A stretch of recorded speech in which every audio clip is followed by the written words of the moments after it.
If your goal is to build rich, living soil that stays moist, crumbly, and just bursting with life, you probably already know how valuable earthworms are. These quiet workers aerate the soil, improve drainage, and break down organic material into humus faster than any tool ever could. But what if you've unknowingly been adding things to your garden beds that actually repel them? Worse yet, what if you're using practices that drive worms away, leaving your soil lifeless and compacted?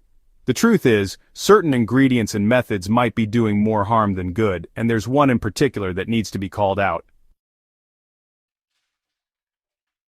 Let's start with something that's been circulating in natural gardening circles for a while: ground mustard. Yes, it's organic. Yes, it's technically safe for plants. But when it comes to earthworms, ground mustard is a powerful irritant. When mixed with water and applied to soil, this spicy concoction causes immediate discomfort to worms, forcing them to the surface in a panic. While this can be a useful method for sampling worm populations or relocating them temporarily, it's a major mistake to use it in active garden beds where you want worm populations to thrive. The reason ground mustard repels worms so effectively lies in its chemical makeup. Mustard contains glucosinolates, compounds that break down into pungent, irritating substances when mixed with water.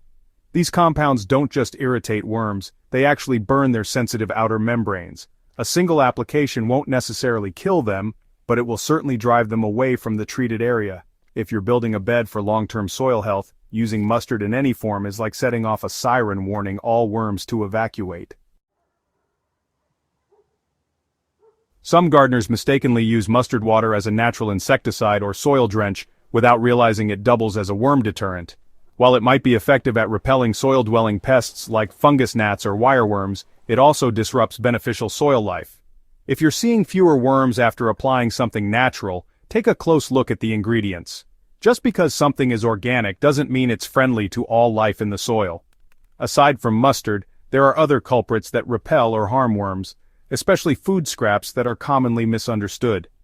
Earthworms don't actually have a taste for meat, dairy, or oily leftovers. These types of scraps break down slowly and attract anaerobic bacteria, maggots, and rodents long before worms can do anything with them. When gardeners bury greasy or protein-rich scraps directly into raised beds, the results can be foul-smelling and toxic to soil life. Even plant-based materials can cause problems when not handled properly. Fresh citrus peels, spicy peppers, and garlic can release compounds into the soil that worms find unpleasant or harmful. If you've accidentally driven worms out of your beds, don't panic. The fix is simple. Start by avoiding mustard and any food scraps that cause odor or slime. Rake through your mulch or compost layer and make sure it's not compacted or anaerobic.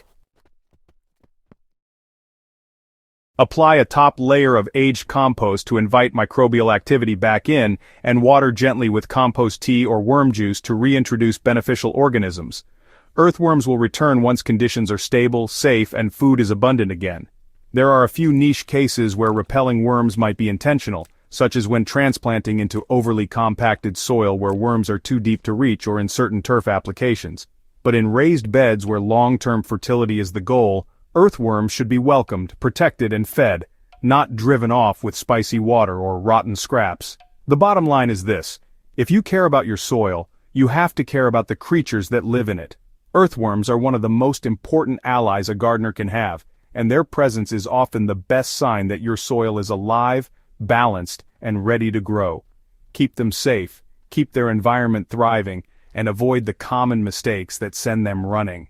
If this guide helped you spot a hidden mistake in your soil care routine, do your worms a favor and share it with another gardener who might be unintentionally doing the same. And don't forget to subscribe to Hydro Haven for more science-backed gardening tips, soil revival tricks, and methods that actually work, without guessing. Let's keep building better soil, one earthworm at a time.